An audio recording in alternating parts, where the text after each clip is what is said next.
departmental reports. We'll start with Sergeant Carney from the Sheriff's Department. Good evening. Mine won't be as long as the mayor. This is for the month of March. During the reporting period, there were 157 calls for service, which gives a total of 487 for the year. 51 non-billable calls for service for a total of 172 for the year. 6 cases were assigned to detectives to follow up on. Of the 11 criminal reports that were taken for the month, there were 3 non-criminal reports, 3 auto accidents, and 3 moving citations in the village in the month of March. Any particular trends? No. There was a few fraud situations that were going on. One was not, they did not lose any money as far as the fraud that took place here in the village. There was a young man who was, let's say, duped out of some money by what he thought was a young lady, but was not.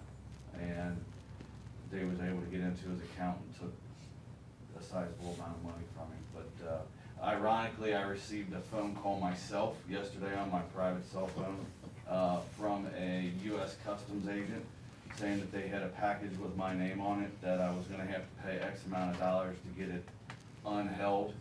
And by the time I was done talking to her, she was cussing me out in a foreign language. So, yeah, the unfortunate part is that some of these people, because of age or knowledge, once they hear a name, they're so willing to just start throwing money, and it's scary and it's a shame, but that's the only thing really. And then, I mean, to go along with what she's saying is, we're doing what we can as far as the homeless. I arrested 2 of them myself just yesterday. So we're snatching them and we're taking them, and it's just for whatever reason they're coming back here.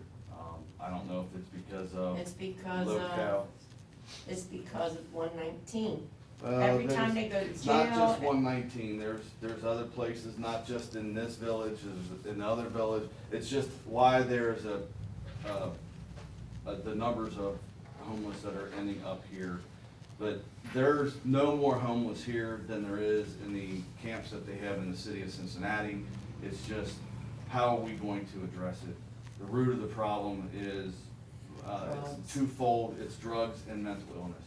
I mean, it's going hand in hand. And, you know, I've done this job for 32 years now, and I have not had one person in 32 years that I have offered help has ever said, please, take me now. They're always, tomorrow is the day that they're gonna get clean. So, we can, you know, there are avenues out here for people to go get food and clothes and everything else, and there were churches that are willing to give them places to stay, but none of them want that help. So, if somebody has a good idea, I'm definitely open to listen and do what I can within the parameters of the law. So, I did notice a number of calls to 119 this month. yeah. What's going on there? Well, the large majority is between Monica and Travis, and we're trying to, I've given both sides the option and the information that would give us at least some teeth if one or both would get protection orders against each other. That way they're not cussing each other at the borders. Now, wait a minute, stop. This last phone call you got, he made to you against me. Her and her. I wasn't there, so I know you weren't, but you know what, her and her daughter We were. can discuss that with the Sheriff's Department. Oh, this is ridiculous. So ultimately, I had told both parties. I talked to her on the phone the other day. I talked to him yesterday when I was dealing with him, that it would behoove both parties, since they can't get along, to have protection orders against each other, and whoever violates it could go to jail. So, I mean, I know that sounds petty, but right now they're both on their own properties, so to speak. So when they're yelling, cussing, doing anything else towards each other, there's only so much we can do.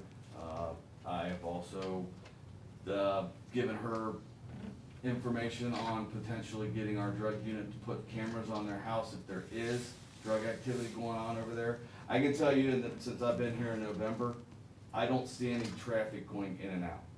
I sit wherever I can in a marked police car. Most people aren't gonna come around to try to drive, buy drugs at any location, let alone 119. So, I do have, and as I explained to Monica, our drug unit, is watching the house. They are monitoring it. They don't tell me when they're here, which is better, because that way our guys won't scare them away. But they're down here watching. And they have yet to report back that they have seen any suspicious comings and goings. Now, it all depends on the time of the day. It's a whole different clientele and a whole different world once the lights start going down. I'm here from 7:30 in the morning till 3:30 in the afternoon. I am going to adjust my hours, and I'm gonna start coming in later in the evening, so that, one, I can meet with my night shift guys, and two, that I can see what problems are going on in the evening, so that if there are issues, that I can address them. Other than just looking at run sheets and CAD runs and so forth. It's a lot easier when I have a hand on, so the pulse, so to speak, of what is actually going on. So, Thank you. any other questions? Thank you, sir.